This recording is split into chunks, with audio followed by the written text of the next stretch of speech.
I never imagined I'd be sharing this story, but here I am.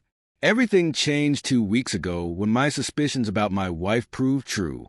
We've been together for 8 years, married for 5. When we first met in Vancouver, she was a single mother to a 4-year-old boy.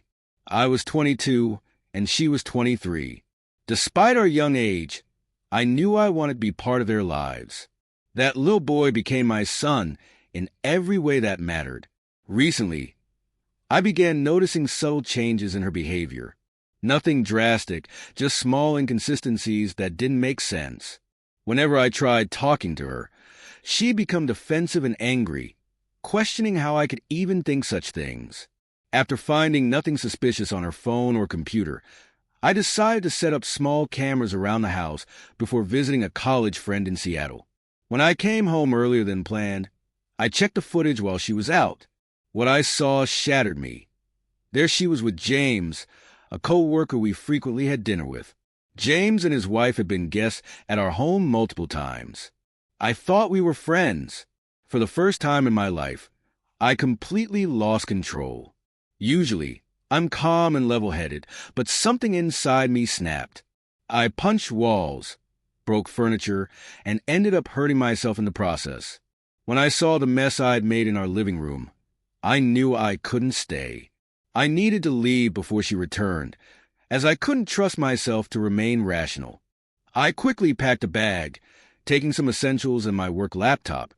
I'm a software developer, and my setup is crucial for work. Then, I sent a video to James's wife with a brief message. Your husband is cheating with my wife. No further explanation. As I was leaving the apartment, I ran into my son. I hugged him tightly and told him I loved him, but I had to leave because his mom had been unfaithful. I deeply regret telling him that a 15-year-old shouldn't have to handle adult problems. I wasn't thinking clearly at the time. I checked into a cheap motel near the border, planning to visit my family in British Columbia. Unfortunately, I couldn't cross due to travel restrictions. I've been working remotely, feeling like a ghost. The only person I respond to is my son. He keeps asking questions, and I try to answer honestly but in an age-appropriate way. All I can tell him is that a divorce is inevitable. I've received hundreds of messages from my wife and her family, but I haven't replied to any. Only my parents know what's happening on my side. I've avoided talking to mutual friends, as I don't want to put them in an awkward position. I feel utterly alone. To channel my anger, I found a local gym that offers boxing classes. The owner, an older man everyone calls Coach, seemed to understand exactly what I needed. On the first day, they made me work out until I could barely stand, then put me in the ring with an experienced fighter. The guy went easy on me. I'm out of shape and have no fighting experience. He blocked most of my punches and kicks, but allowed me to land a few. Whenever I managed to hit him, he'd tap me lightly in return, always checking if I was okay. Surprisingly, these tough fighters turn out to be some of the most peaceful people I've met. The physical activity helped take the edge off my anger. In the meantime, I've used my cousin as a go-between with my wife. I can't afford a lawyer yet, so I'm handling everything cautiously. Some people have suggested using my son as leverage to reconcile, but I'd never do that. He's not a bargaining tool. If he ever wants me to adopt him legally, that decision will be entirely his. Just when I thought I had things figured out, finalizing the divorce and moving on, I received a call from my son that changed everything. She became entangled in the attention she received from James, who resembled a model and was married to someone who could have graced magazine covers. The physical aspect only began when he started losing interest, as if she used it as a tool to maintain his focus. Her diary revealed that she didn't even enjoy it. It was merely a way to keep him interested. She wrote about no longer recognizing herself and not understanding how she could inflict such pain on us. After leaving the hospital, she plans to move in with her mother and refrain from contacting me unless I request it. In her journal, she expressed hope that I would find someone deserving of my trust and love, admitting she intends to remain single because she feels she's unsafe to be with. I've been rewatching the videos, the ones capturing her affair and my emotional breakdown. I know it's damaging me, but I can't seem to stop. My counselor says this is a common response to trauma, but understanding that doesn't make it easier to let go. I'm trying to comprehend how someone can be drawn into an affair like this. Reading her diary, it's evident she changed after her sister passed away 3 years ago. Her writing turned darker, filled with hopelessness. The affair appeared more about seeking validation and feeling good about herself than about James. There's no mention of love for him, only the fleeting thrill of his attention. I've since learned that James has been unfaithful throughout his entire marriage.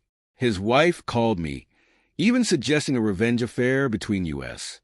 Although she's stunning, her demeanor is unbearable, and I declined. I decided it was best not to see her again. Currently, I feel lost, unable to sleep or think clearly, but I know I must make sense of everything, especially for my son, who needs both his parents to be stable. I've tried to visit my wife at the hospital, but she continues to refuse visitors aside from her mother. I reminded her mother of the promise in her letter that she would do anything if I believed it would help. I asked if we could meet with her doctor to gain better insight, but they can't disclose anything without her consent. The doctors have diagnosed me with PTSD, while my wife has severe depression and bipolar disorder. They're adjusting her medications to stabilize her mental health. Looking back, it's clear she was vulnerable when James entered the picture. He, however, turned out to be a serial cheater.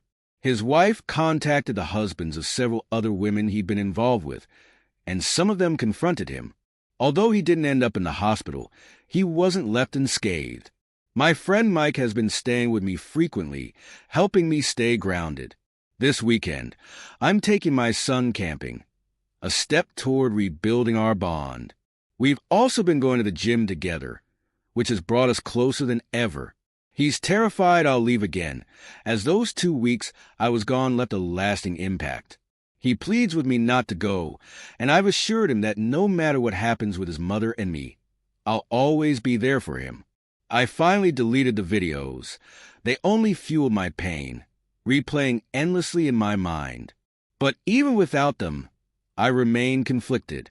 Part of me yearns to start fresh with someone new, but doubts linger. What if I can't trust anyone again? What if the haunting images persist, no matter who I'm with? Dating at my age feels daunting.